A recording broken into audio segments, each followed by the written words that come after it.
I don't think my last customer was entirely human. It was my final delivery of the night. I hadn't planned on taking any more, but when it popped up, I'd figured one more wouldn't hurt. I've never been more wrong about anything in my life. I reread the instructions as I waited for the order. Hand food directly to customer. Location: Grand Plaza Hotel, room 1104. I don't usually like delivering to hotels. It can be hard to find free parking, and sometimes you can't even use the elevators without a hotel key. The tip was massive though. There was no guarantee they wouldn't change it afterwards, but if they didn't, it was going to go a long way towards my food budget for the month. The hotel loomed over me as I pulled in. An imposing figure of dark brick and shadowy stone arches. I couldn't help but notice that of the 15 floors, not a single room appeared to have a light on. The lot was empty, so at least parking wasn't a problem. The only light visible was coming from the lobby, but I couldn't see a single person inside when I approached the glass doors. It was only 8:30, so I doubted the check-in desk was closed.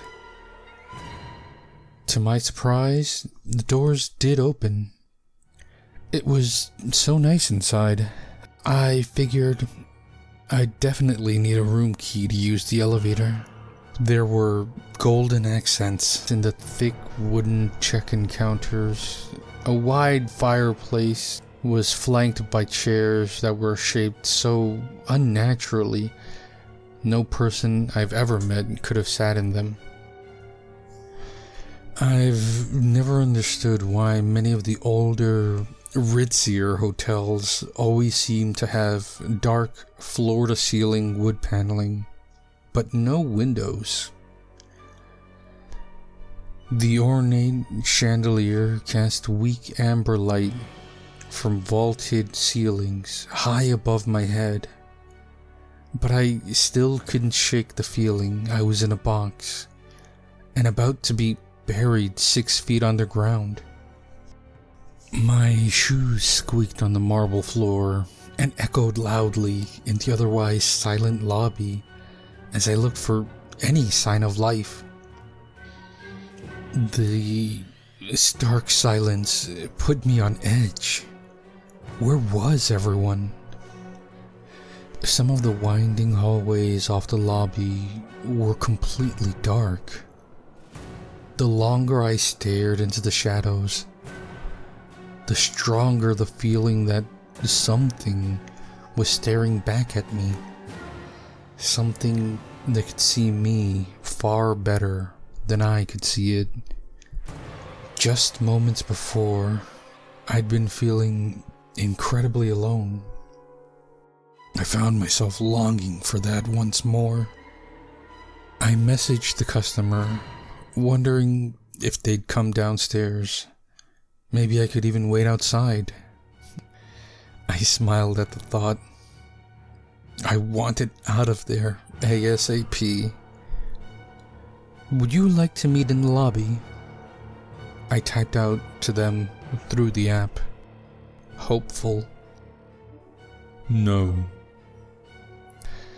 I sighed and couldn't shake the feeling of eyes on me as I sought out the elevator.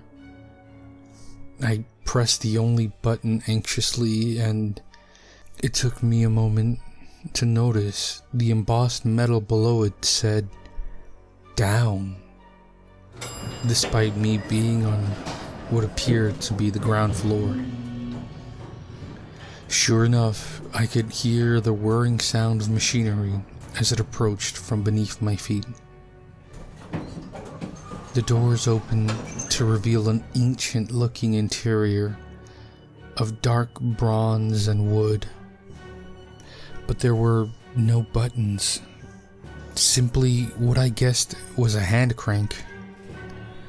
I stood there, unsure of what to do for a moment.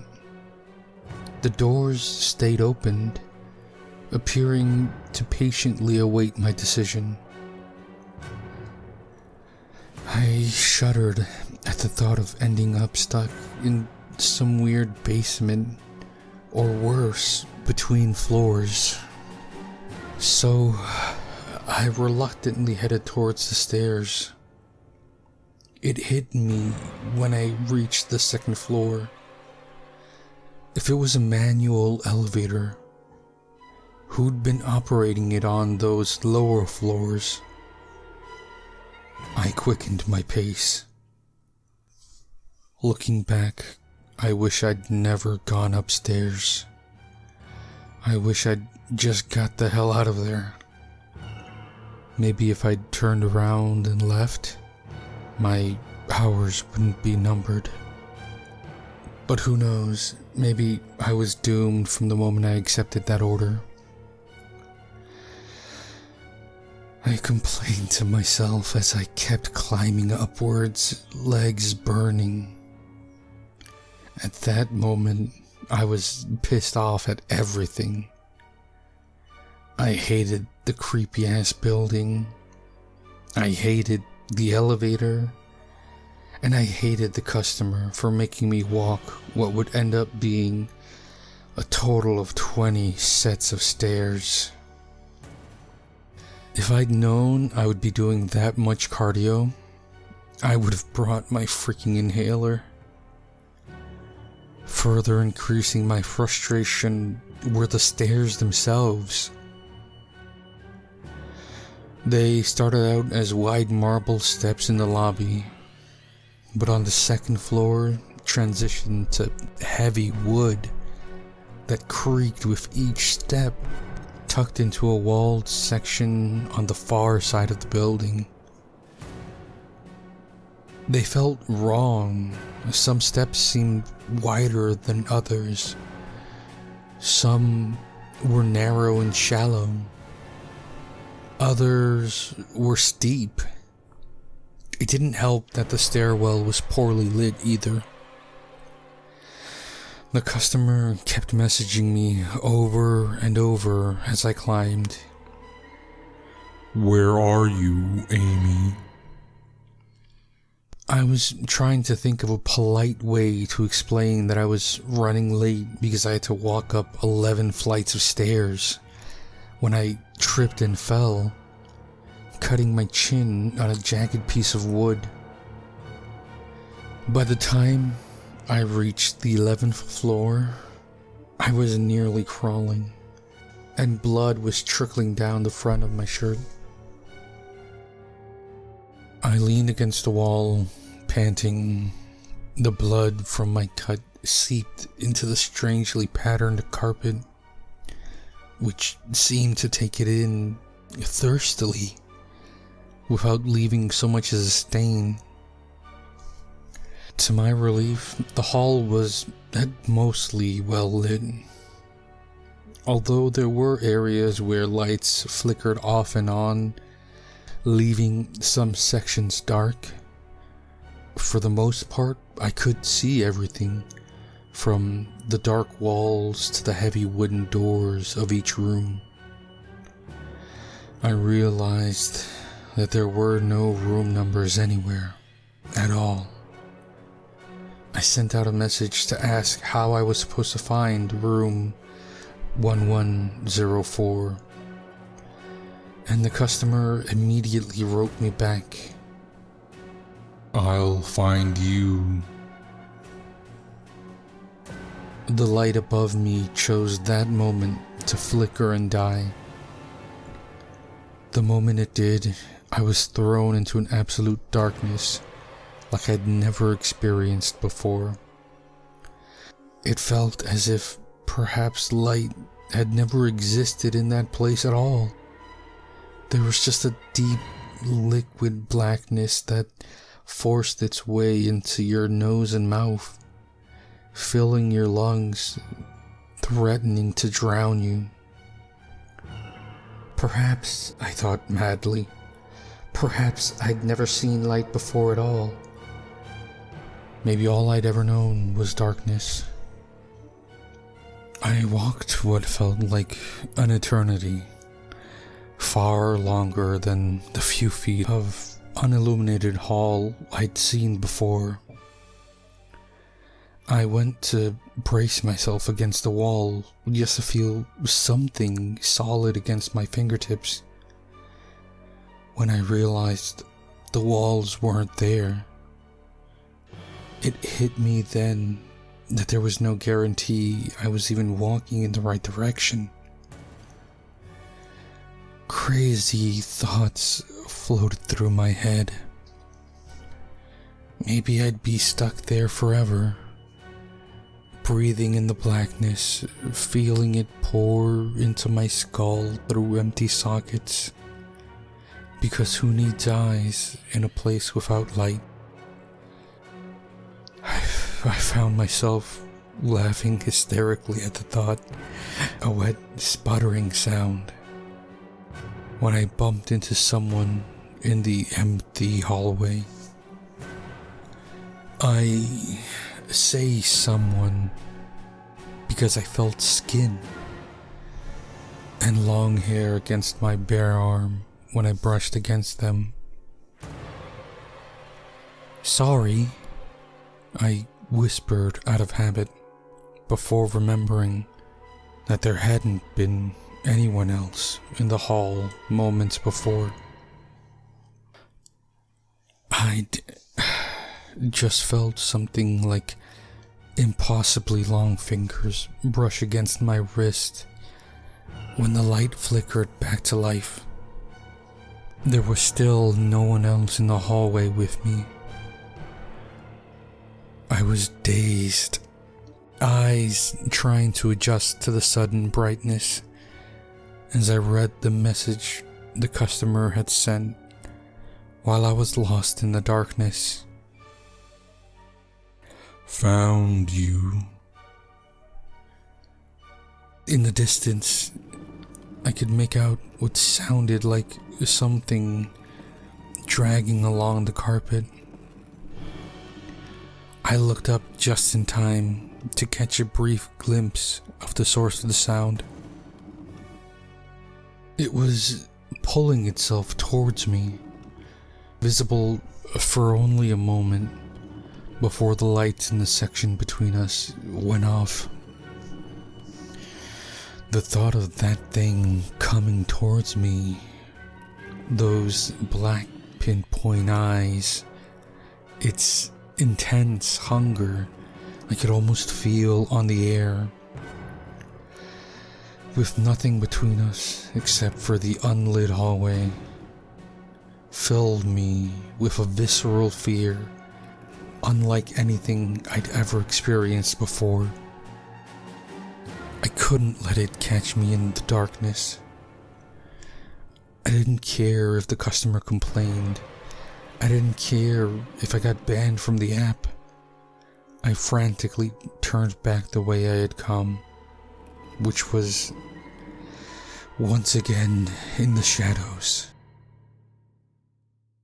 I paused, desperately hoping that the light between me and the stairs would flicker back on.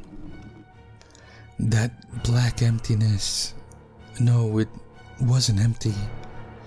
It was too much. I trembled at the thought of forcing myself to go back in.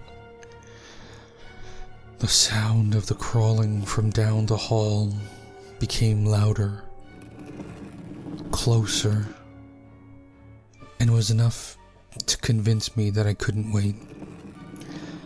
I needed to go back through the unlit section.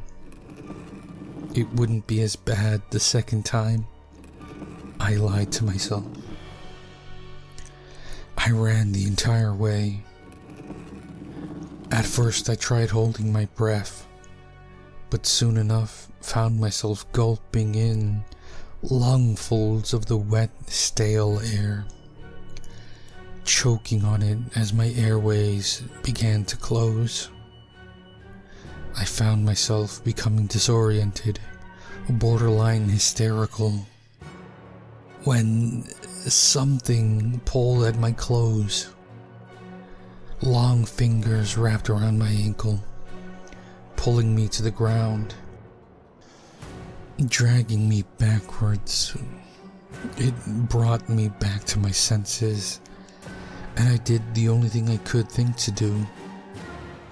I swung the takeout order behind me as hard as I could. Styrofoam squealed as it connected with something solid. Whatever was in there with me in the dark released me for a moment. It was enough for me to get back on my feet and run until I reached the stairs, which I descended 2 steps at a time, wheezing. I really regretted not bringing in my inhaler. I heard the sound of flesh against wood on the stairs above me. It moved faster than I would have expected it to. I tried to balance speed with caution, because if I fell and it reached me, well, I knew I'd never get back up again. I made it to the lobby and bolted towards the exit just in time to hear it moving along the soft marble behind me. I didn't look back. I ran until I was in my car and locked the doors. Only then, exhausted, did I finally glance back into the lobby. There was no one there. Although it felt as if days had passed, my phone said it was only 8:32. I'm still not sure what that place was. I've looked everywhere and can't find any evidence that the building exists or ever had. After that night, I couldn't work my delivery job anymore, even if I wanted to. I've tried signing into the app a few times, but every single order I've been offered since I ran out of those doors is for that same hotel. Always room 1104. I'll decline it, and it'll pop up again and again. I still can't go into a dark room or sleep without the lights on. I'm so afraid that when the lights go out, they'll never come back on. For me, at least. I thought once I quit and uninstalled the app, it would finally be over. But then I started getting the texts. I still don't know how they even got my contact information, but I kept receiving, Where are you, Amy? over and over. I'd block one number and then get the same message from another. After a couple days, the text finally stopped, and for the first time since the delivery, I no longer felt that suffocating sense of dread. Well, until a storm knocked out my power last night, and I woke up to a new text this morning. Found you.